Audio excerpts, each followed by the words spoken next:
Oi, meus amores. Então, eu tô gravando um vídeo porque há pouco tempo, mais ou menos no dia 5 de abril, o médium Fabrício Guerra, do Instituto Amélia Rodrigues, recebeu uma mensagem de Jesus com o nome Abram o Coração para o Nosso Pai.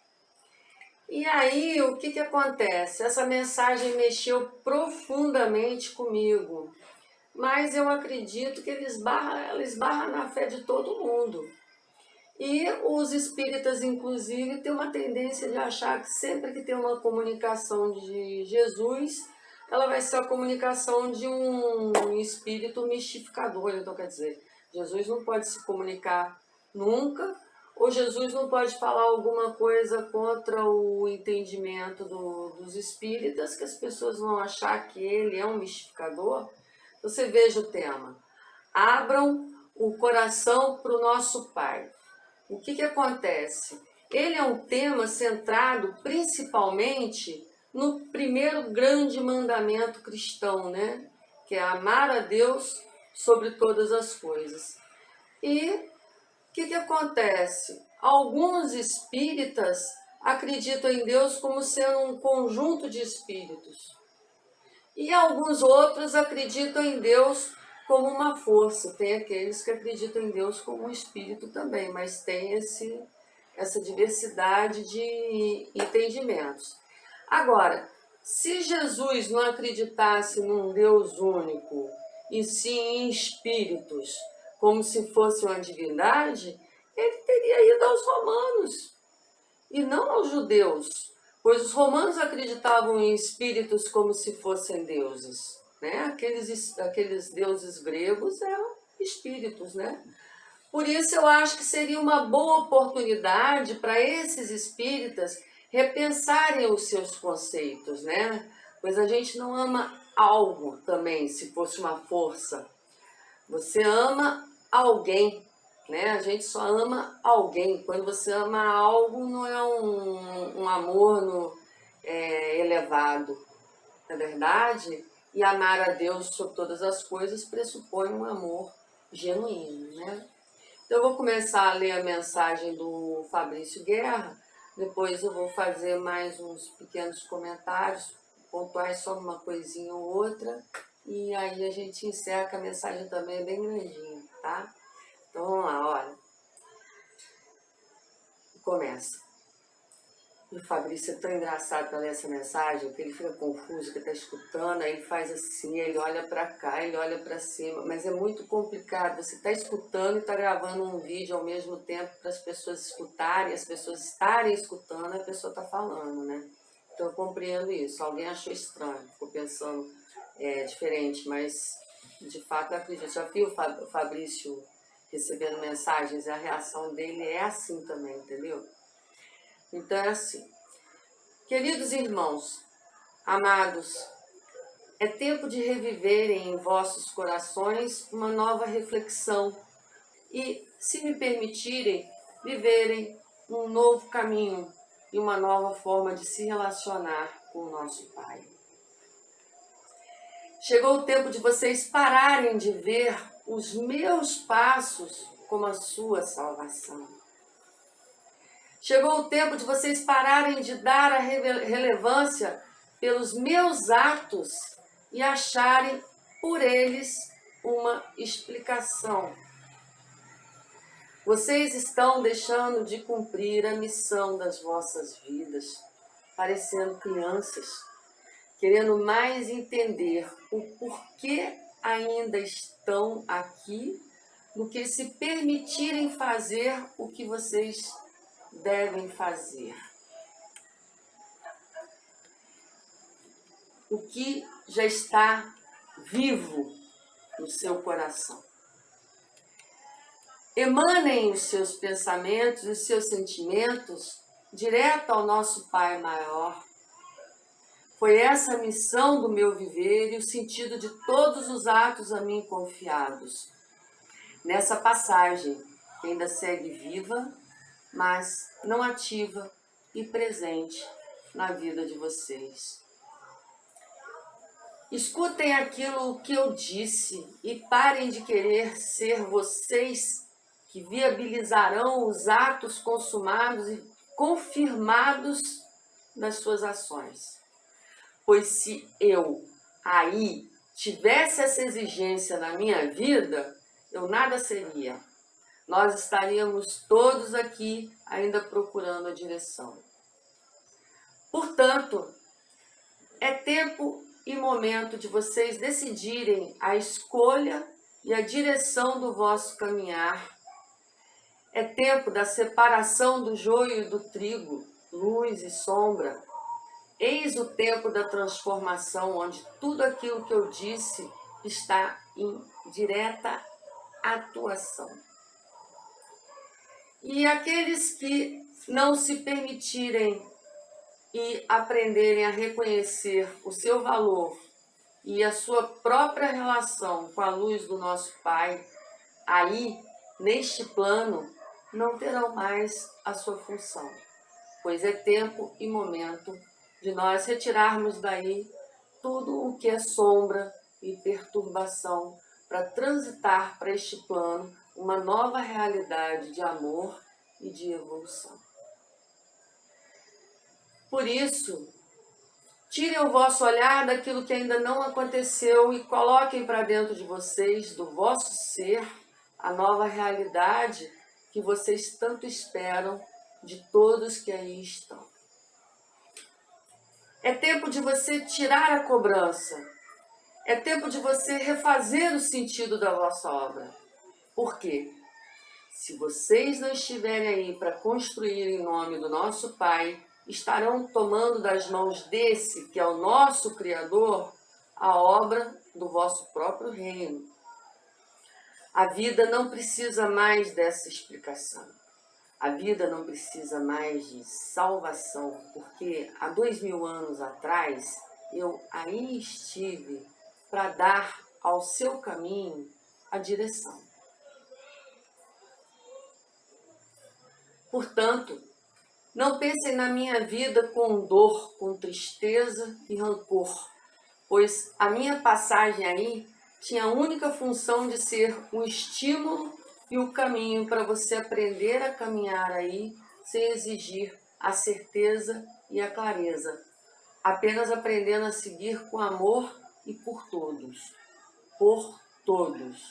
que o nosso Pai os confiou.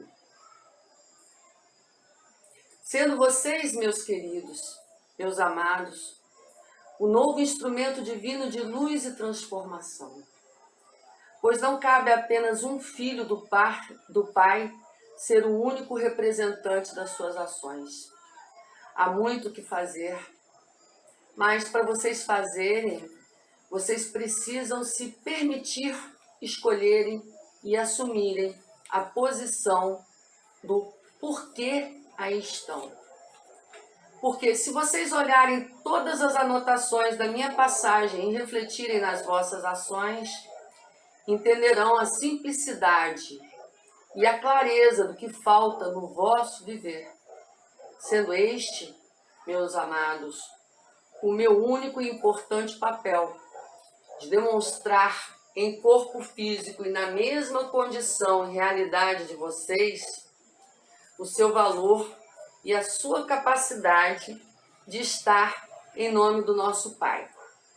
Pois se vocês não conseguem ainda estar comigo no vosso coração, como vocês pretendem chegar ao Pai, o dono e o responsável pela nossa criação?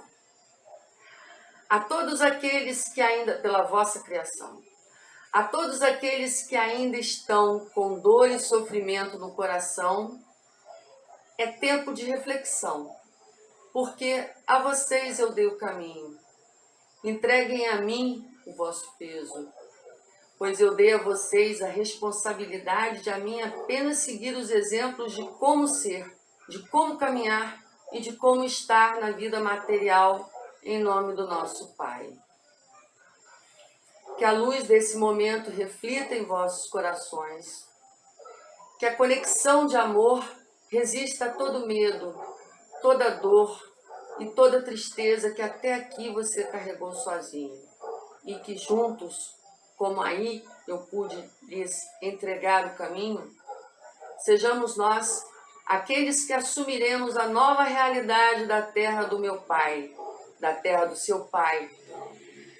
E assim nós construiremos um novo caminho, estando eu e vocês fazendo parte da obra divina do nosso Pai.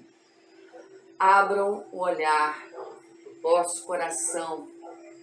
Quando vocês olharem para mim, não olhem para o suor e para o sangue que aí ficou, mas sim para a luz grandiosa daquela cruz, mas sim para a luz grandiosa que daquela cruz me tirou antes que eu pudesse sentir o primeiro incômodo de sofrer.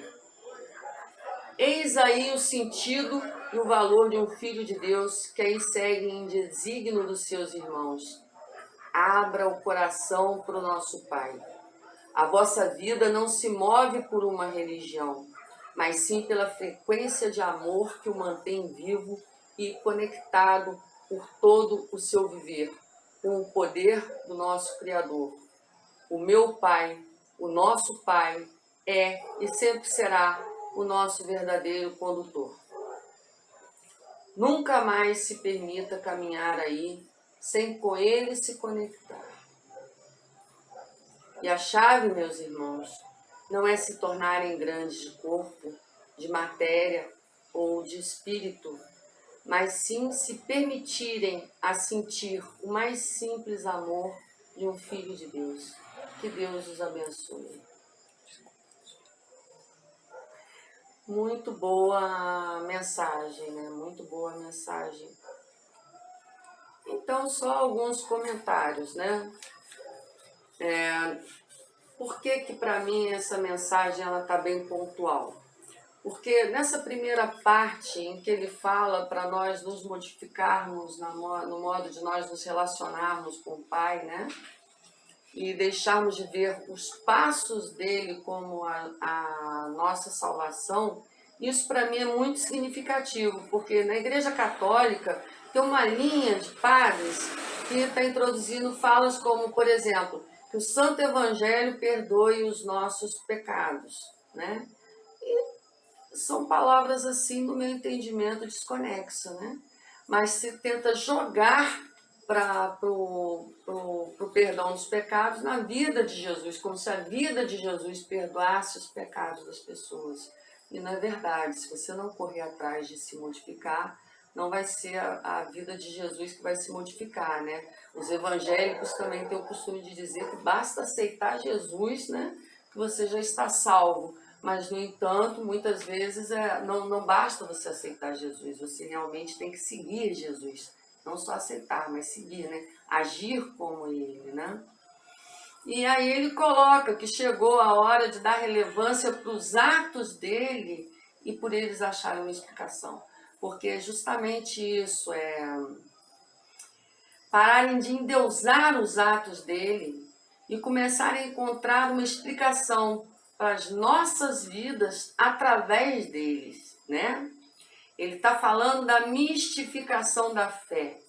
E isso está sendo algo fundamental atualmente, porque pela mistificação as pessoas deixam de enxergar mensagens óbvias que as passagens da Bíblia que contam a vida de Jesus como ser humano, né, quiseram marcar, né?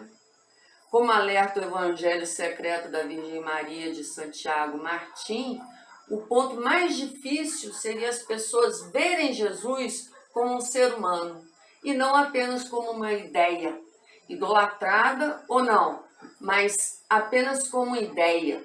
Isso tem acontecido com todas as linhas do cristianismo, né? Todas as linhas cristãs ficam confusas, por exemplo, quando Jesus fala que é para largar a família para segui-lo, e ficam confusas também quando falam daquela passagem que ele parece negar Maria, a mãe dele, né? Está certo, né? Está certo ali que ele passa o conceito da família universal e do amor cristão. Sim, os ensinamentos de Jesus, certíssimo, não são pontos sem nó. Cada parte da vida dele é extremamente significativa, né?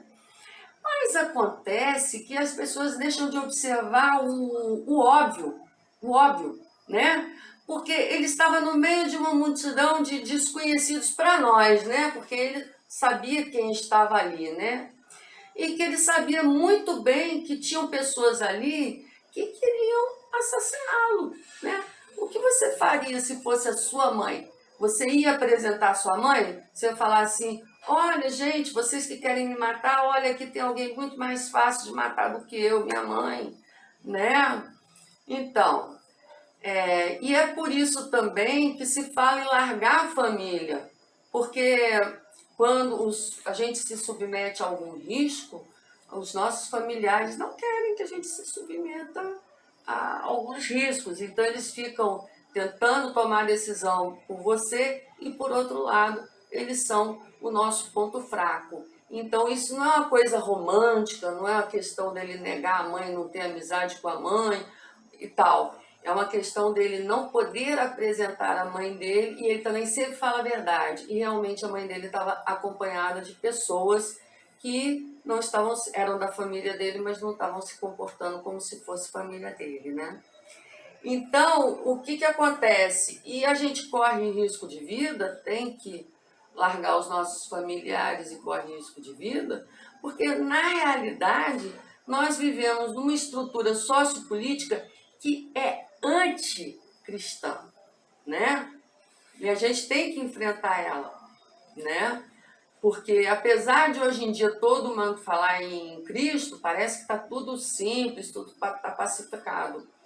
Mas só que se fala de Cristo de uma maneira falsa, de uma maneira mistificada, como a gente já falou antes, é uma mistificação da fé, né?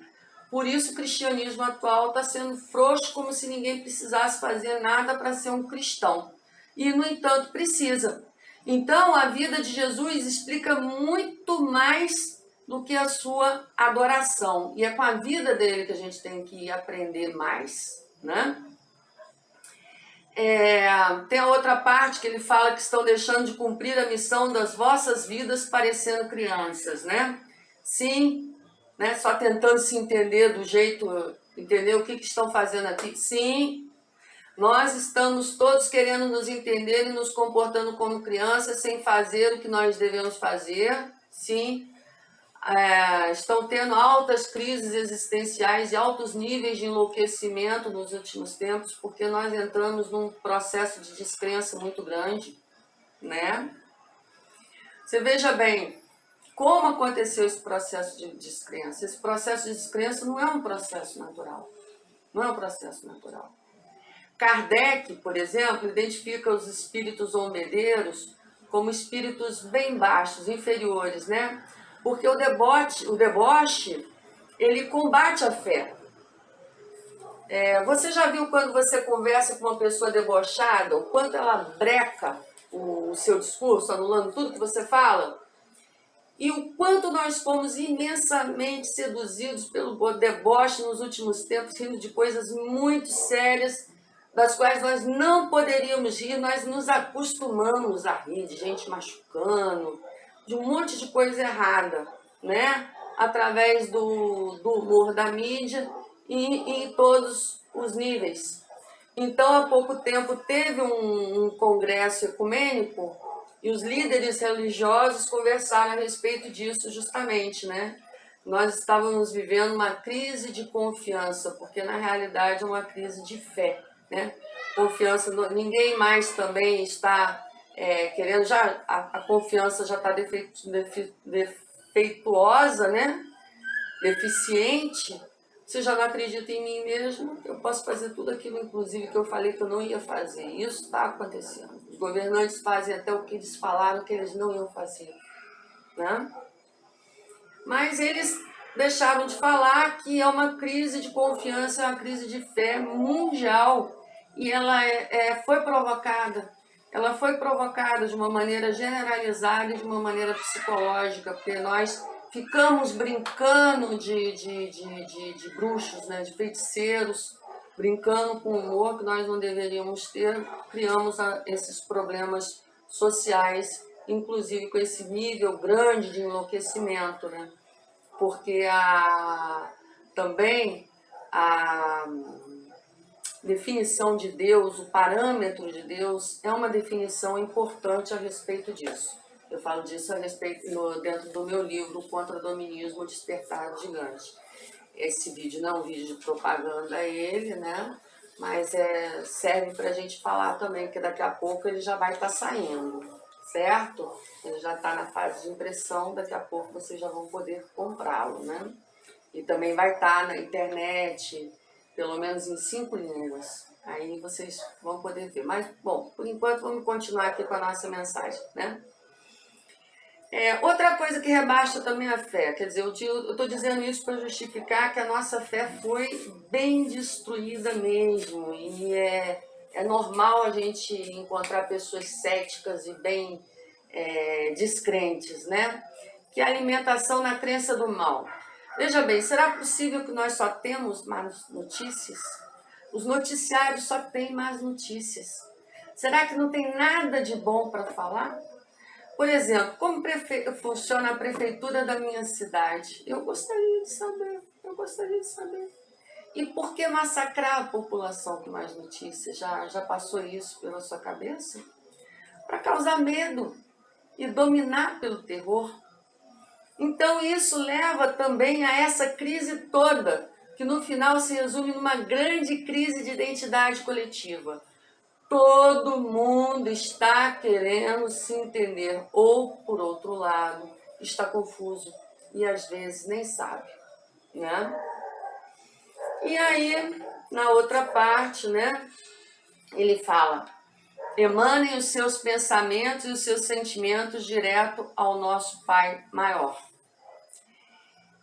Esse em especial é um ponto muito significativo para mim, porque desde que eu transcendi a Igreja Católica e passei a ser ecumênica, eu não considero que eu tenho mais fronteiras de religião, eu posso ir a qualquer religião, que o que importa é justamente se concentrar em Deus, desde que haja Deus, desde que haja inteligência espiritual, que é o mais importante, né?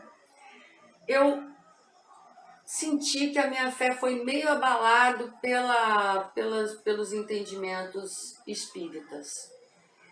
Porque realmente a gente não precisa recorrer a espíritos, né? Deus, ele está à nossa disposição. As forças dos espíritos vêm de Deus. E as nossas forças e a nossa proteção também pode vir de Deus, né? Deus não é um espírito como o espírito humano. Ele é um espírito que nós não alcançamos. Ele está dentro de nós. Ele se comunica conosco. Mas nós não estamos dentro dele. Quem me dera nós estivéssemos dentro da cabeça de Deus, né? Mas nós não estamos. Nós estamos na vista de Deus, mas não dentro dele. Ele é que está dentro de nós, nos dando a vida. Por que nós temos a vida? Porque nós temos Deus dentro de nós, né? A inteligência superior, a inteligência espiritual, porque nós temos Deus em nós, né? E Jesus coloca claramente que essa foi a missão da vida dele, que segue viva, né? A mensagem segue viva, mas não segue praticada. Então, puxão de orelha, né? Nós temos que nos alertar do que está sendo falado aqui, porque é a pura da verdade. A gente comenta isso todo dia, está acontecendo demais, a gente está vendo na nossa cara, e as pessoas não... A gente debate, mas não sai do debate, né? É importante sair do debate, né? Aí depois, na outra parte também, que eu achei bem significativa, ele fala: escutem aquilo que eu disse, né? E parem de querer ser vocês que viabilizarão os atos consumados e confirmados das suas ações, né? Pois se eu aí tivesse essa exigência na minha vida, eu nada seria. Nós estaríamos todos aqui ainda procurando a direção. Então ele demonstra que foi a fé dele em Deus que fez dele o que ele era. Ele quer dizer que a vitória do reino de Deus sobre este mundo, ou seja, da vontade de Deus, da regência do bem, já está garantida também, consumados e confirmados. Em última análise, não somos nós que controlamos o resultado. É Ele e Deus que já sabem o futuro. Na mente deles, o futuro já aconteceu. Atos consumados e confirmados. Então, tudo que a gente tem que fazer é agir destemidamente. Porque não é unicamente a nossa vontade que fará valer o resultado futuro. Ele nos chama a confiar em Deus como Ele, pois isso foi o que fez dele o que Ele é para nós, a grande orientação, né? E depois, numa outra parte, ele fala que está separando o joio do trigo e este é o tempo de transformação e da nossa atuação. E que nós não fiquemos preocupados com aquilo que ainda não aconteceu, ao mesmo tempo que tudo que ele disse estava acontecendo. A guerra de Israel, por exemplo, tem uma passagem na Bíblia, essa última guerra de Israel com Hamas tem uma passagem na Bíblia que fala detalhes que a gente identifica que estava falando da guerra, como é o caso dos bebês, né? Pena daquelas que amamentam, né? E outra parte.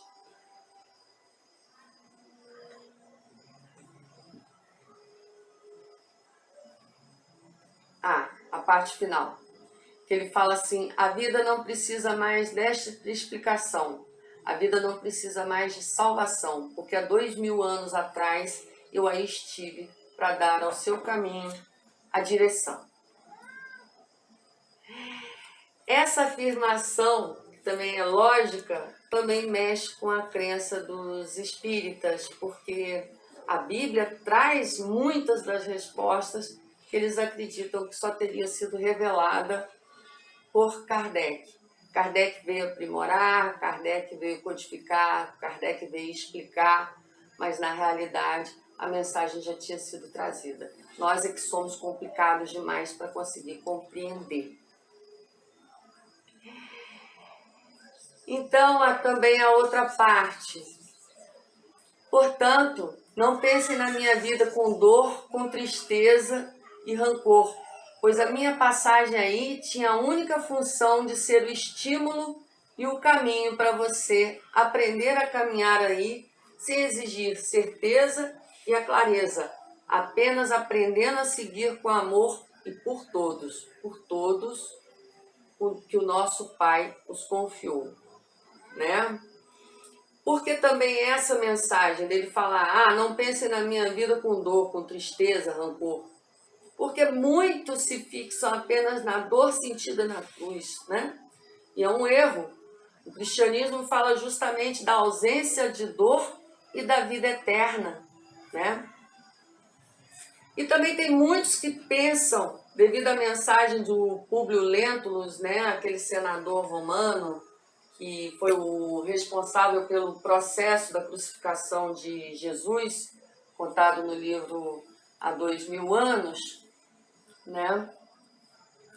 Fez uma descrição de Jesus que é um documento histórico, na qual ele diz, por exemplo, que Jesus chorava mais do que sorria, né? Não viam ele sorrindo, só viam ele chorando.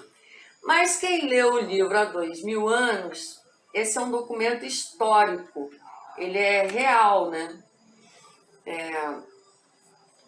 Real quer dizer, eu acredito nas psicografias também, mas dizer que é um documento histórico é uma coisa que alcança melhor, porque muitas pessoas não acreditam em psicografias, né? Mas aí, quem leu o livro há 2000 anos, sabe que o Públio Lentulus prestou essa informação logo após o momento nomeado no livro de Minuto Glorioso, que é quando o Públio Lentulus teria a oportunidade de se redimir com Jesus.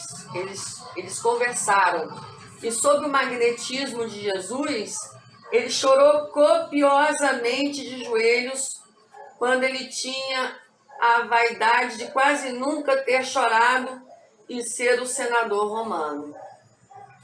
Então ele falou isso porque ele se sentia humilhado e furioso. Humilhado, porque ele era um senador, né? E furioso. Aí ele descreveu Jesus dessa maneira, porque ele nunca tinha chorado, e ali ele tinha chorado copiosamente de joelhos, raiva, né? Descreveu Jesus dessa maneira. E muitos pensam que Jesus era rancoroso por causa de algumas descrições da Bíblia, mas o fato é que os seus apóstolos é que eram. Então eles sugeriam essa irritação nas narrações, mas se você for ler a Bíblia com atenção, você vai ver que em muitos momentos eles se rebelam e até tentam parecer melhor do que o próprio Jesus, como a narração de que as pessoas se curavam apenas por estarem na sombra de Pedro, por onde ele passava. E eu não acredito nessa narração. E aí, então, a última parte que eu queria comentar a respeito disso, né? É aquela que ele fala assim, ó.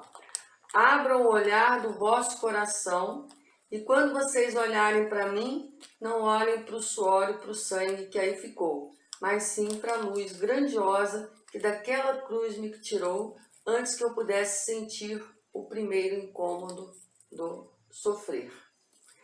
O que acontece? Essa parte também é um ponto muito importante e aí já não esbarra bem na fé dos espíritas, muito pelo contrário, né? É uma parte que os espíritas entendem bem, que dependendo do merecimento, a pessoa pode não ter sofrimento na hora da morte, né? Ou não ter sofrimento de uma maneira generalizada, né? Isso equivale a não conhecer a morte, como é dito na Bíblia. Mas os católicos e os evangélicos, por outro lado, já não acreditam que Jesus não sofreu. Então isso confronta com a fé deles. Eles, mais fortemente, os evangélicos, né, veem o sofrimento com o próprio mérito de Jesus. Quer dizer, falar de novo.